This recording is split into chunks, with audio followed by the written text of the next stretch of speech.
for live. Beau, welcome to the show. Hey Greg, thanks for having me on. Um, so we're recording this a couple of days after the Vienna elite race. How you feeling? Yeah, I'm feeling like I did a HYROX a few days ago, so the legs are coming back to me. What was it? Friday night. It's now, what day is it? Tuesday. Tuesday. Yeah. No, I did a pretty hard running workout this morning. So yesterday legs were still pretty tender. Was not going to be doing any squats or lunges, but yeah, pretty much back into the swing of things now. Are you like you saying you act like you aching that? Can you like Lauren broke the world record on the Saturday doing doubles, and I know Yeah. Tim ran doubles, Alex ran doubles. Can you imagine doing that as well? Um, I know that when the gun goes off and you start after a good warm up, like it'll be all right. But I don't really want to do that to myself. It'll be so tough to like get going, warming up, and then I mean, yeah, I can do it, but I don't have much interest in doing it. Yeah. Fair enough. I think I can imagine at the World Championships in Nice this year, actually, there could be a few like elite doubles teams going up because you're going to be racing on The a next Friday day. night. Well, it's actually going to be 2 days later, right? Because you'll be racing on the Friday, and Oh, then the doubles teams will be on the Sunday, actually. So there could be a few yeah, elite teams out there. yeah. I don't know. Like the day after, my legs are feeling a bit better than 2 days after.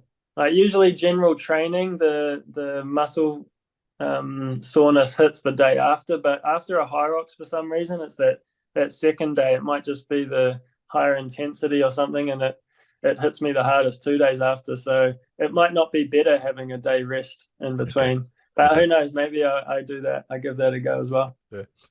How did Vienna go for you? Like, obviously, if people aren't aware, you qualified for the World Championships elite race in Stockholm in December. So you were Yeah. going into this having qualified, but I know you sort of said to me offline, you still felt like you still put pressure on yourself for a good race. Were you Mm. happy with how things went? Yeah. Yeah, I was happy because in Stockholm, like I feel like I overperformed. I kind of hit that race on a real good day for me. My placing, my time were like far exceeded my expectations. So coming into Vienna, I was like a lot of people kind of said to me, oh, you don't have any pressure or anything. But in my head, I had a lot of pressure to sort of back that up. So I think a sixth place amongst that field was a pretty good backup. And I think in Vienna, I ran a race that was pretty much like what I think I'm capable of and where I think I'm capable of placing. And like I said, in Stockholm, that was kind of, yeah, it exceeded that. Good. Yeah. What was your thoughts? I'll have to ask you. What was your thoughts on the rower situation? Yeah. If you were in Alex's and Sandy's position, what do you think you'd have done? Mate, you've pretty much just done what everyone has done to me when I've come back. So everyone in the gym, my friends and family, they're like, "Yeah, well done, good race." What happened on the rowers? What was going on there? So it's a shame that that's like the first thing or the second thing that people like. It just stands out like a sore toe. What happened in that race? So it takes a bit of the shine off like some of the other performances and the like crazy performance from Alex. Obviously, the really good quarters of a HYROX from Sandy, and there's just a big sort of spotlight on the rower situation. But for me in the race, I didn't. Sorry, I have to agree with you actually. Even though I've done it, I have Yeah, to agree with you. Like normally when I turn my phone on after those live streams, it's like positive and everyone's talking about the great races and everything like that. And literally every message was like just about the row, and I was like. yeah, I was getting a bit annoyed. I was like, it was like yeah. just like this 1 minute thing in like a 3 hour live stream of great I racing, and know. everyone wanted to focus on There was that. other things that happened. Yeah. Yeah, yeah, yeah. But like for me during the race, I literally had no idea that any of those hiccups happened. Like after the ski, I think they ran the wrong way. The rowers didn't turn on. By the time I got to the rowers, it was completely fine. I just followed the guy in front of me, jumped on a rower, and it was I didn't know that any of that drama had happened. I was somewhere around the running track when it was going down. So sometimes it pays not to be in front in these races, because they kind of go through all the hiccups and sort it out. So when we come in a bit later, we're good to go. We have a smooth race. You think you'd have just, if you were in Alex and Sandy's position? I mean, it's hard to say, right? You'd have just done. I mean, if I was in Alex or Sandy's position, a minute ahead of the rest of the field, I would be, first of all, very surprised and really stoked to be in that position. But yeah, damn frustrated like that. Yeah, I think Alex dealt with it really well. Sandy did not, but I can totally see why he dealt with it like that as well. It's such a high pressure situation. You're busting your balls to get to that position, and you're obviously having a really good race at that point. And then all of a sudden, like 6 guys are in line with you when you thought you had a minute lead. Like that's a horrendous position to be in. So yeah, like part of me definitely doesn't blame him for kind of just tanking it after that. So yeah, that's rough. Yeah. So how did we get to this point? Let's talk about your background, where you came from, what you were doing when you were younger. So what was your main sport when you were young? Growing up, I kind of did a bit of everything. Lived out in the country in New Zealand, played a lot of tennis, basketball, volleyball, just rugby and soccer and things at school. Did a little bit of swimming. Never really got into running or anything. Just we had school cross country and things and athletics day that I would jump in and usually do pretty well in the long distance running, but I never trained for it. And then, yeah, as I got a bit older, later teenage years, I sort of focused a little more on tennis because that got me sort of half a scholarship to go to America to play college tennis over there. So that's what I did through my university years. Played at a couple of different schools over in the States. And then I sort of found CrossFit my last year or two over in the States, and just kind of fell in love with that sort of fitness methodology. I was always really into fitness and keen on lifting weights and pushing the body and things. But CrossFit sort of ticked all those boxes for me: the competitiveness, the lifting, the machines, running, all of it. So I got real involved with that and became a coach after uni. And then it was basically, since uni until HYROX, it was 7 years or so, 7 or 8 years of training myself through CrossFit methodology at a volume that was probably pretty similar to a lot of the like elite CrossFitters. But I was never able to kind of get super elite. Just I wasn't able to get my top end strength to the level that they had it. So even with very heavy bias towards strength training for half a decade, I was still 20 kilos off the clean and jerk I needed, sort of thing. So a substantial amount. Then the perfect sport came along for you then. And then actually a guy came into my gym wanting to train for HYROX, and he showed me the event. This was the start of 22.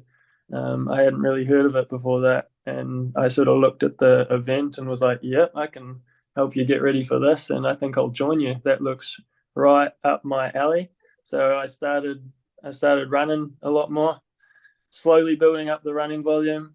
I think that event was about 3 or 4 weeks after I actually started running, my first one. And then, I saw I could be good. So I put all my chips in the bucket of trying to get as good at HYROX as possible. What time did you get in that first race? 66. Okay. Yeah. Pro. In the pro, I haven't done a open one yet. I did one doubles and all pro. Okay, nice. Yeah. So you've got a CrossFit box.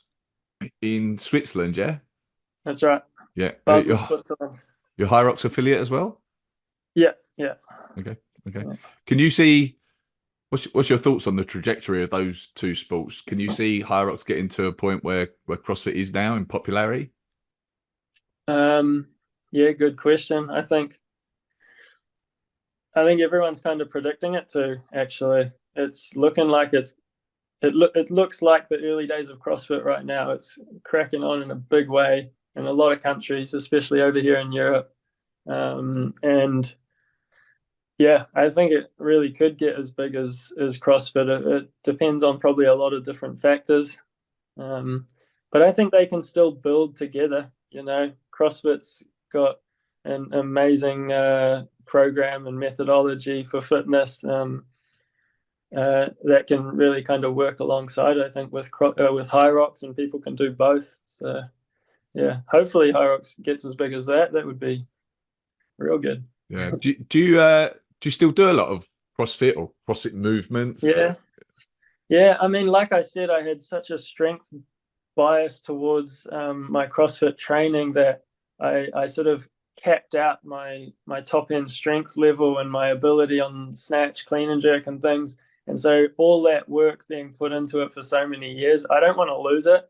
So I do touch on those aspects still each week, like the complex barbell stuff and not so much gymnastics anymore. I think just keeping it raw, push and pull, like basic movements. Like I can jump into a CrossFit comp and the muscle memory is there to still hit those kipping movements and things for gymnastics pretty well still.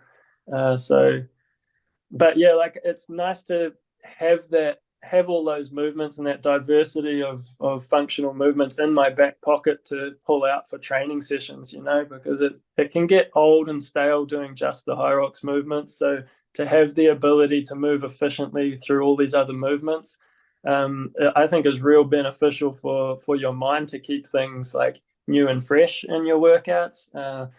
And so you're just hitting every plane of motion and things like that. So it keeps training a little more exciting to me as well. And I still definitely love CrossFit workouts. Is it you think it's more just like it's keeping things fresh as opposed to it's something that people like should do? Should do, yeah. I mean, I might be slightly biased towards thinking that you should be like learning new movements, doing power cleans and tip and pull-ups, whatever, CrossFit style stuff, just because of my bias towards enjoying that sort of methodology. But yeah, you can definitely become an elite HYROX athlete without doing it. But for me, it adds more fun in my training, I think, Yeah. mostly. Yeah. You on the race of Vienna, like you Yeah. ended up finishing sixth, and I said to you at the weekend, I must admit, like it sort of surprised me when I saw the final results because you hadn't been close to sixth towards the end Yeah. of the race, and then you came through. And I know you've said to me in the past as well that like, well, we know the back half of your race is very strong, and you've never actually been beaten in the second half of a race. Like your Yeah. stations are very strong. Do you think that's like just a result of the CrossFit work, like the lunges, the wall balls? Yeah. It probably is quite. I probably do owe a lot to CrossFit for being strong on the lunges and the wall balls and things. The wall balls is like I'm not any better strength endurance wise than any of those guys or raw strength. I think my position and timing and rhythm on the wall balls is what gives me an advantage there to be able to hold on. And yeah, like the movements for me are just so. Like I feel like I could do them in my sleep. They're just very basic, not high complex. So yeah, I don't know. They're I don't feel like I'm mentally having to really focus on how to do the movement. I just put my head down and try to like suffer as much as possible. And I think I owe a lot of that to CrossFit with more complex stuff that I've done in the past. With that on the wall balls, like you were saying about the wall balls and your movement and your technique, does that, I mean, maybe it's just a stupid question, but does that literally just come from practice and doing a shitload of wall Um, balls? yeah, I think it's massively mental as well. What's interesting though is that I don't know if anyone else went unbroken in Vienna, but like mine was the fourth fastest time. Um, and I know that there definitely wasn't three others that went unbroken, maybe one other, I'm not sure, probably Joffrey or something. But like my cycle speed is not very fast. That's what shows, right? So to do the same wall ball time as some of the other guys that might break once or twice, I have to go unbroken. So what I'm kind of trying to work on now is adding speed, right? So Yeah. okay, wall balls unbroken, tick. Now it's like, how do I do them faster now? Because I'm still not the fastest at them. So that's crazy, and that's what I'm trying to do with the lunges as well. Like, yeah, I can lunge for days. I won't stop, but it's not the fastest time because people are just doing it faster. Even though I'm doing step through reps 90% of the time, just need to work on the speed, but the volume is there to be able to kind of work through that amount of reps. But yeah, I need to work on more speed still. Yeah. I know you're doing a seminar with her, but Miriam von Rohr actually, Yeah, that's one of the impressive things with her on the wall balls. Like there's a lot of the ladies now that will do unbroken on the wall balls, but she'll still be 10 seconds, 15 seconds quicker than them yeah, doing unbroken, yeah. which is very impressive. I have to get some tips from her. Yeah, Yeah. um, if we talk about that Stockholm race, you ran a 56:03, finished third, which was a decent PB for you. Um, did you feel like that was in you? Like when you went into that race, did you feel like that was possible? nah, no, I didn't. I came off Chicago. Granted, in Chicago, I woke up sick and then and was pretty disappointed. I did a 63. So, and then the couple of races I did before that, I was struggling with different things as well and went over 60. So honestly, I was coming into Stockholm like really hoping to get middle of the pack and with a sub 60 again, because I had a few races being outside that. And I was like, okay, let's kind of want to get my shit together and get back in that sort of elite conversation, I guess. So that was not expected, a 66 at all. So in hindsight, what do you think brought it about? Um, well, I think that like I knew that through training and things that I was capable of on most days in the 58s, right? And I think based on the course, it can vary up or down a minute to even 2 minutes. I don't know. And then if you hit just like an amazing day for you, it can also drop another 30 seconds to a minute. So I think it was just kind of a bunch of factors going in line in a good way for me.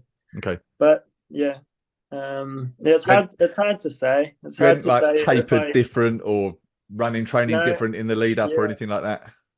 I mean, as you can imagine, I was not superstitious, but like in my lead up to Stockholm, like I have a training diary and everything, right? So I know exactly what I did. So leading into Vienna, I did like about 90% of exactly the same thing leading into Vienna.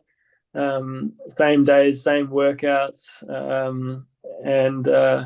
and different results still, right? Like so, there's so many factors that go into it. Other competitors in the race, little things that happen during the race, the travel, whatever. Like there's a million little things, so you can't prepare exactly the same, even if you try. Yeah, yeah. And it goes the other way as well. Like when you don't always perform why you want, you Yeah, can't always explain that either. There can be a million reasons. It could be just like the way you've slept, something you ate, just not yeah, your day. Yeah. yeah.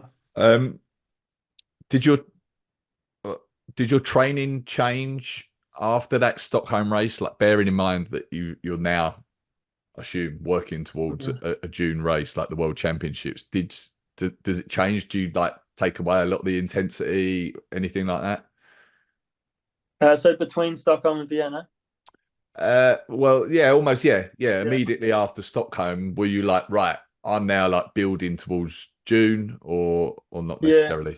No, no, I was building towards Vienna. Like I wanted to show up to Vienna and have another good performance. So, like my training, let's say the couple of months leading up to Chicago, and then was very similar to, um, like what I put together leading into Vienna. Um, I've been playing around with like double threshold days, mixing in like one run, one machine for those, sometimes double runs. I did do like some higher running volume weeks after Stockholm, and then dropped it back to what I usually do, adding more machines. And like I'm constantly playing around with how I structure my week, how I introduce different elements of training and put them in and take them out. And so I'm just experimenting on myself constantly, given doing these training blocks and seeing what works and what doesn't. And so yeah, the when it comes race time, it's exciting because it's almost like a little bit of a test to see what my training has done, um, and sort of put your fitness on display, like put it all out there. Okay, you can't hide in a HYROX, and you just give it your 100% every time, and then that'll give you a good indicator of what your training has done for you. So yeah, it's how I kind of approach it. Yeah, and I've actually found that like when a race hasn't gone as well as I wanted to like in hindsight, that can be a good thing because like then you can look at your training and be like, well, what did I take Yeah, out or what didn't I have enough of? So like, yeah, going forward, like personally, I found that you know at the time it's annoying, but like it can help you going forward. yeah. Um, I Yeah. wanted to ask a bit. Sorry, gone. Yeah. I was just gonna say, and it also is crazy. Like I've done, I don't know, 10 of these now, all individual pro level, and every single race I have takeaways that are like fresh. Like every race has different scenarios going on. It's a standardized event, but like yeah, it's crazy how every race is so different feelings in different places, and you come out of it thinking, oh, I got to do this now, or I got to do this. And I get that. I've got that after Vienna. I kind of have a different refreshed view of what I need to do in my next sort of blocks of training, and so that's exciting as well. It keeps it fresh. Yeah, yeah, good.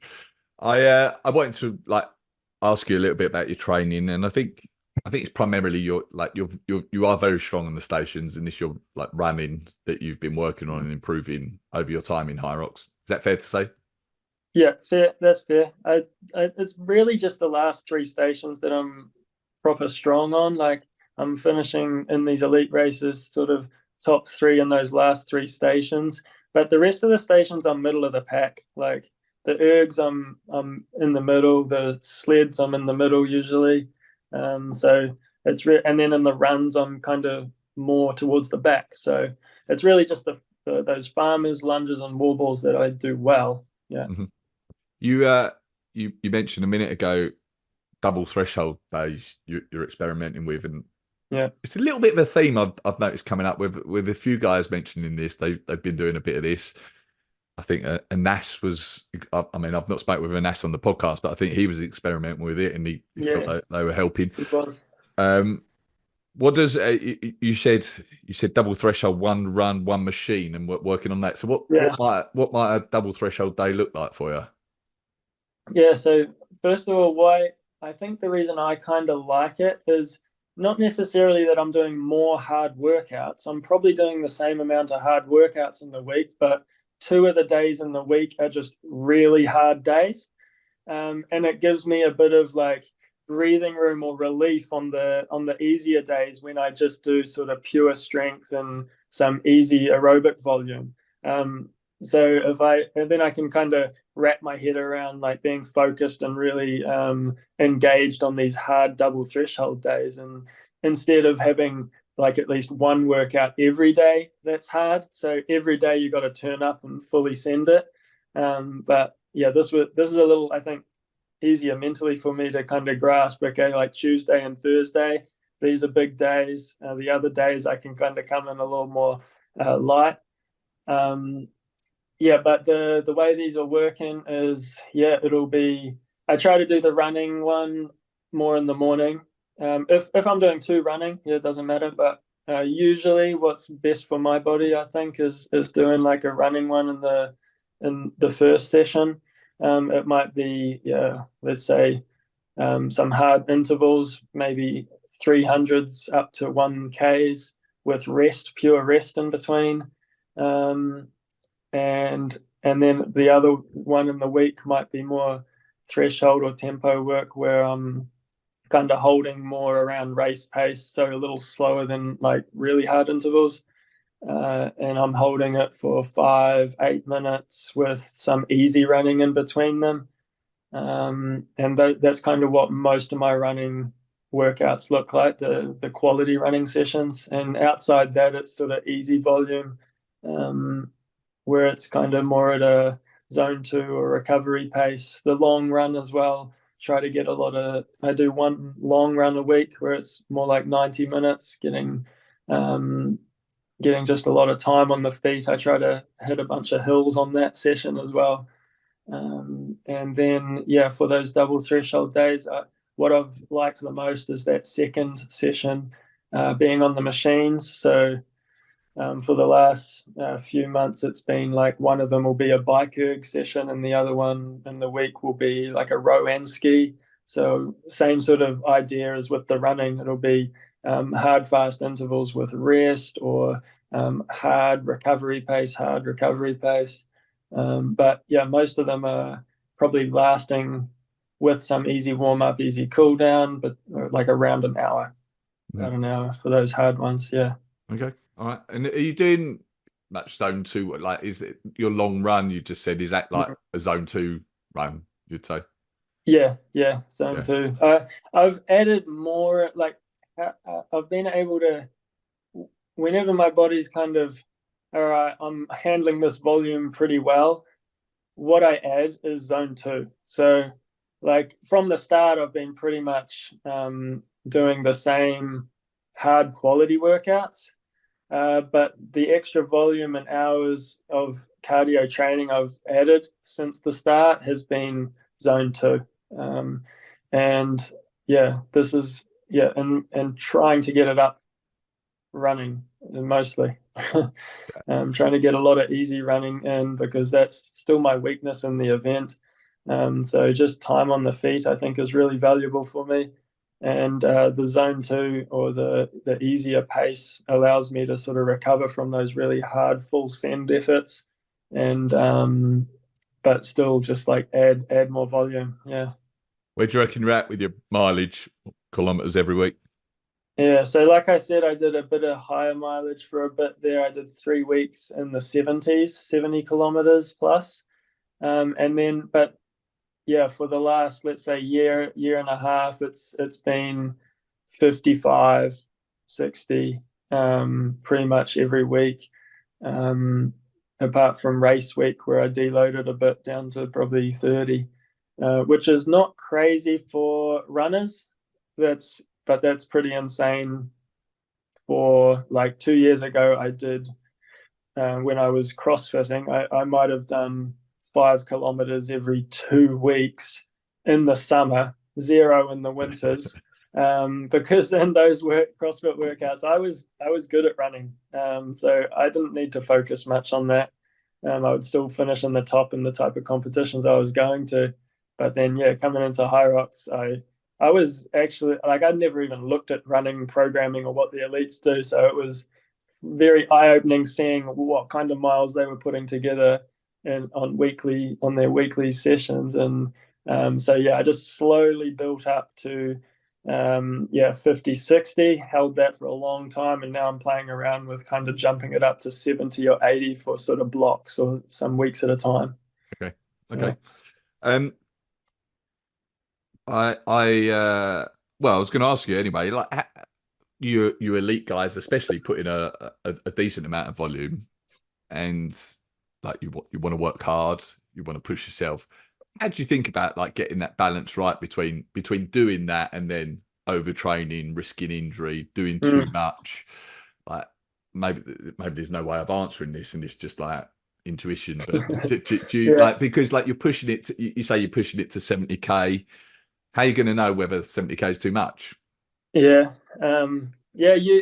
It's like I said before. I'm just experimenting on myself constantly.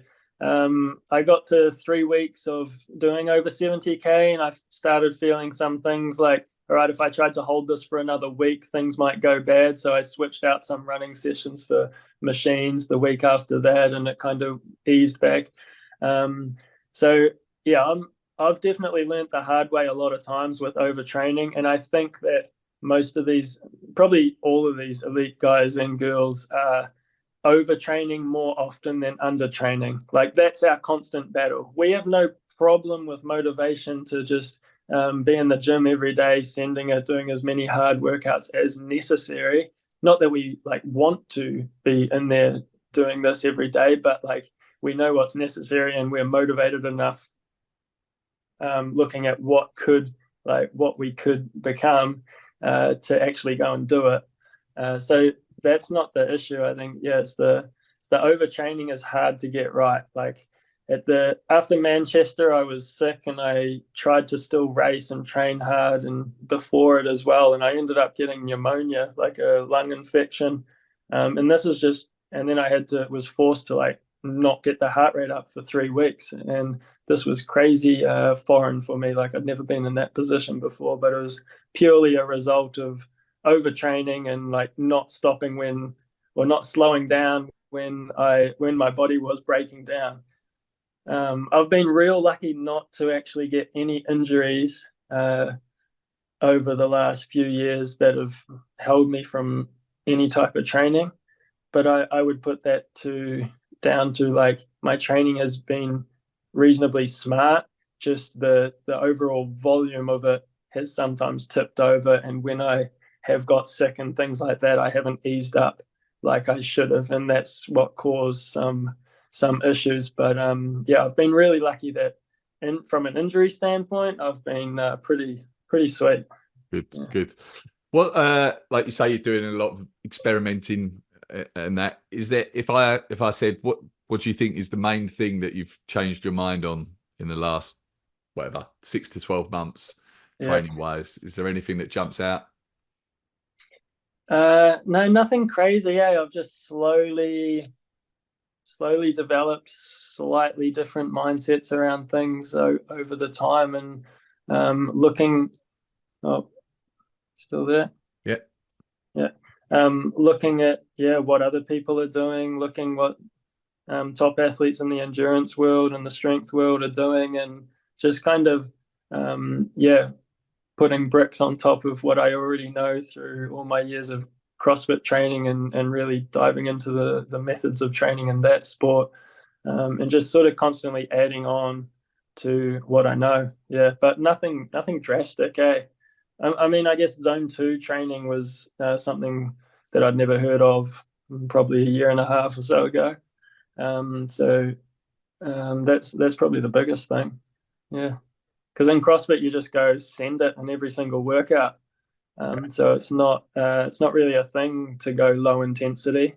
That was real foreign to me. I felt like, why would I go and just do a workout at a cruisy rate? That didn't make any sense for a while, and it's been hard to adjust and see the benefits of that over yeah. the last few years. Yeah. Um, I like following on from that and what you were saying earlier about like going hard some days, easy the other days. Like if someone asked me that question, no one really cares what I think, but like someone asked me, someone asked me that question, like that. I think that's the thing for me. Like I've been going like I'm like today is a very very hard day, and then tomorrow it won't be, and Yeah.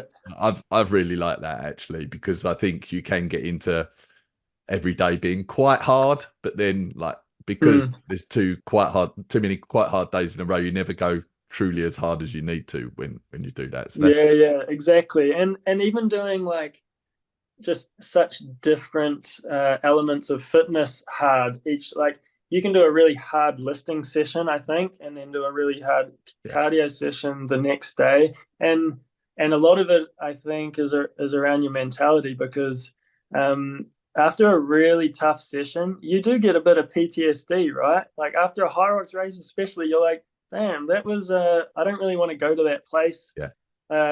right now. Like you need a few days to sort of like wrap your head around, or maybe it's more about being short-term memory. Like that might be kind of why I might be good at this, is because I sort of forget about the pain after a few days, and then I put myself in it again, and I'm like, I'm not doing that again. A few days later, you've forgotten.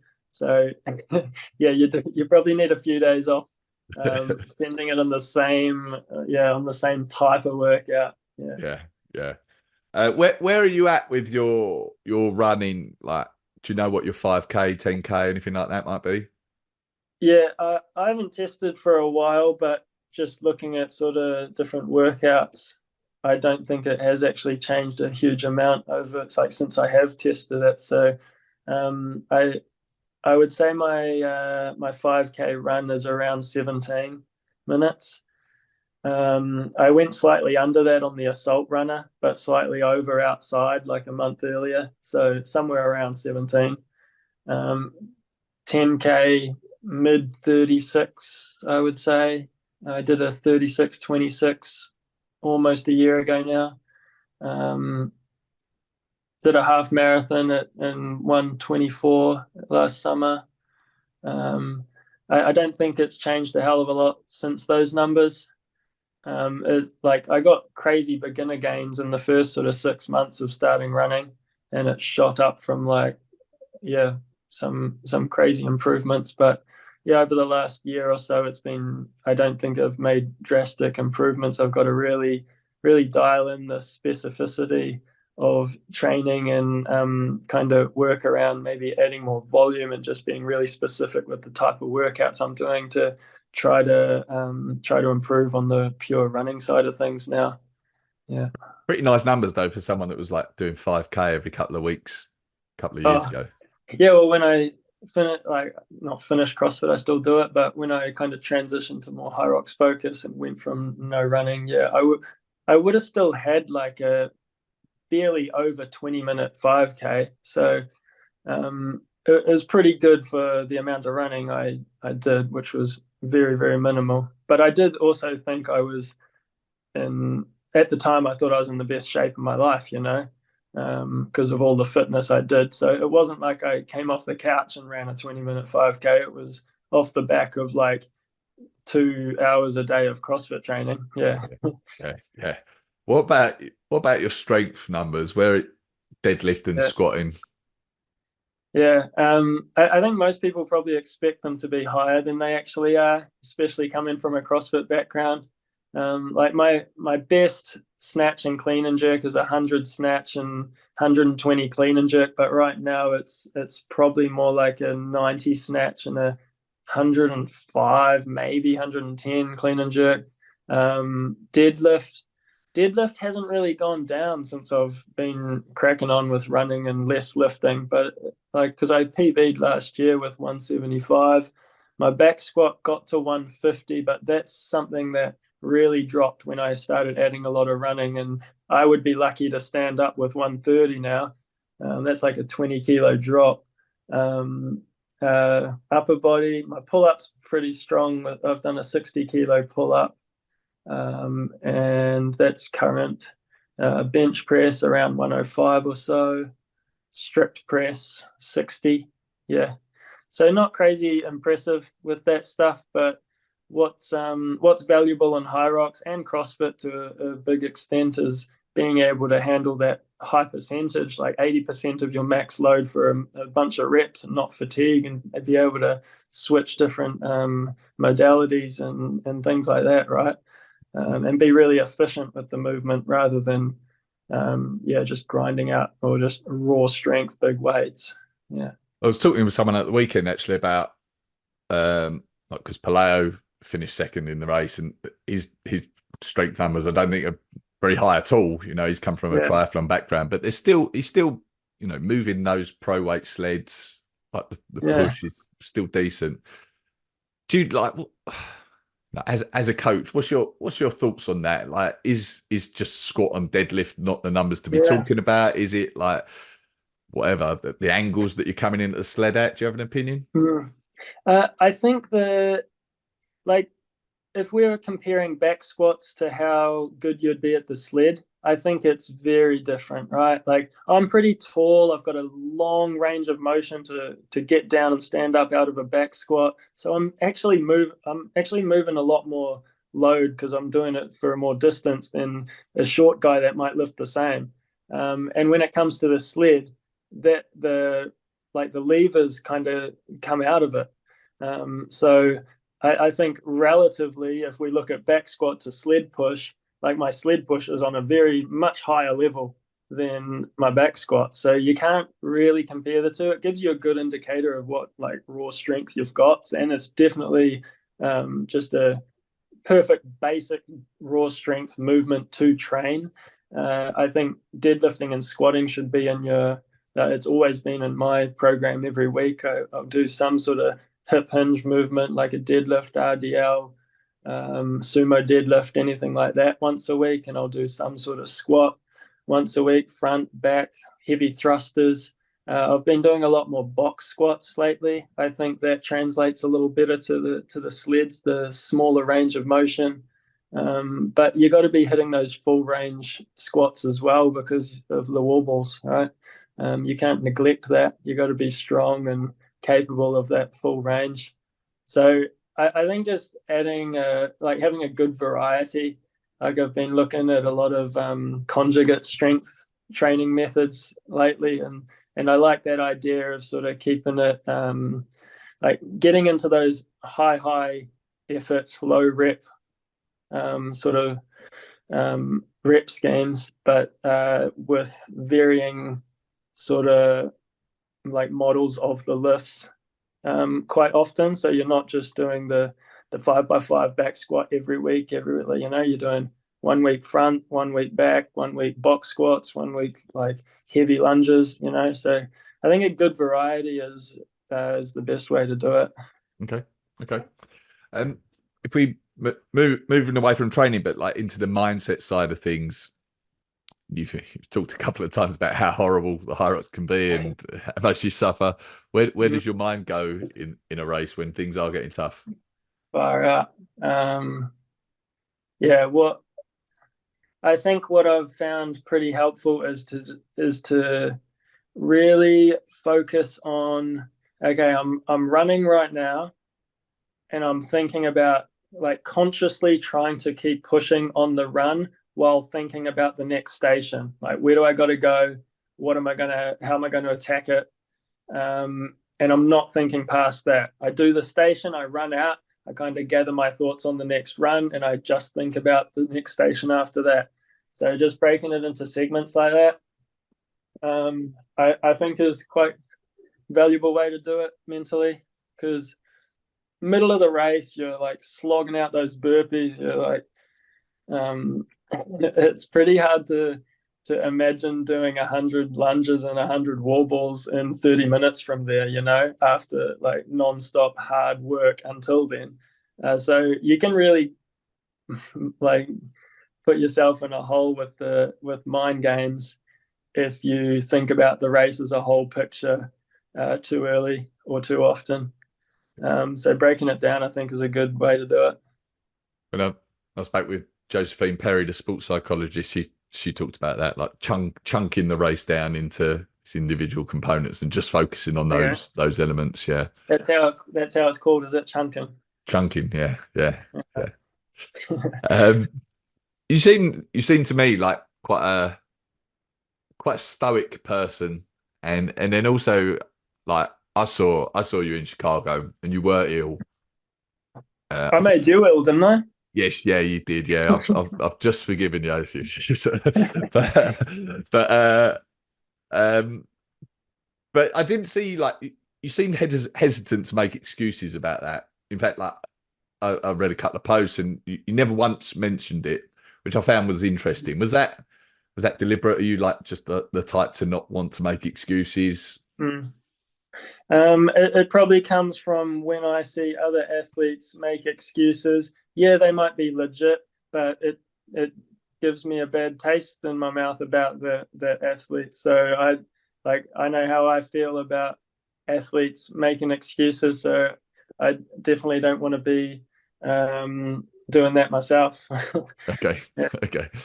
Uh, and then on the like recovery side of the training, are you doing anything fancy there, or is it just like sleep, Man, diet? it's hard. I kind of put all my energy into training. It's kind of hard to like then go and like the mental capacity it takes for me to do something like an ice bath is probably just as hard as running 20K. So like I don't do that. As much as I do think that it's valuable, yeah, that's where I draw the line, I guess. I've tried to get myself into it. Stretching and things, I'm pretty mobile and have no problem with range of motion and all the movements to do with HYROX or CrossFit for that matter. So flexibility, I just maintain it by kind of stretching a little bit, making sure whatever workout I'm doing, I'm sitting in a squat for a while and doing some like hip opener exercises and things to basically to prepare for the workout coming up. But I don't have like programmed in a 30-minute stretching session or something. It's just more of sort of a warm up, cool down type of thing I do. Um, I think other than that, I'm definitely big on sleep. I'll really try to get my sleep every night and a ton of calories. So yeah, eating and sleeping is where I would have 90% of my focus for helping recovery. Right. Yeah. What's the toughest thing you've done in sport? HYROX. Yeah. Yeah. No. Nothing. I haven't done anything crazy. I mean, the half marathon I did last summer was an absolute. I don't want to say nightmare, but it hurt. Like I had my pace in mind that I wanted to hold, and I did it, and I suffered, but not like a ridiculous amount. More than HYROX, right? Like I haven't done any ultra stuff for, but it's such a different type of pain, you know. Like I think that I would go into, let's say, a half Ironman or something. I don't know if that would, even though you're out there for another 5 or 6 hours, I don't know if it'll be. It's just such a different type of hurt, you Yeah. know. Yeah. Yeah. But this has been great. Tell us about your coaching, your Yeah. seminars, anything else you're doing. Yeah, so Miriam von Rohr, another Elite 15 on the female side, she and I are putting together a HYROX seminar coming up on the 25th of February. There's just a couple of spaces left, so if anyone wants to do that, they can reach out to me. It's in Basel, Switzerland. That's where my gym is. So and of course as well. Oh, hang on, I'm just running out of battery.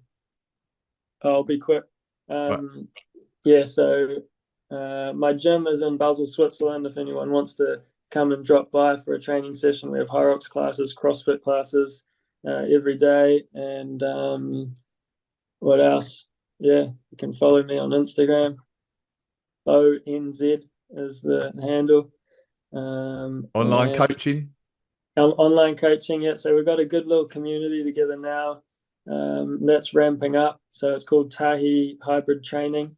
That's my online training program for HYROX, and that's like 90% based off what I do in training. So I've kind of put together like 12 to 14 hours worth uh, of workouts each week, and it can be tailored sort of to any level or any volume that somebody is able to do. So that's been fun, and yeah, I think that might be it. Okay. All right. Nice. Well, good luck for the rest of the season. You going to be in Thanks, dude. Washington? You racing in the next major? I'm going. I don't think so. No, I'm gonna just go full send towards Nice now. Okay. Yeah, All right. maybe a Excellent. doubles or two between then. Yeah. Okay. You got partners lined up? Yeah, still in the works. We'll see. Okay. Okay. All right. All right. Well, thank you for this. Yeah. Good luck Yeah, for the rest of thanks the for the season. chat. All right. Talk to you soon. Cheers. See you, Greg.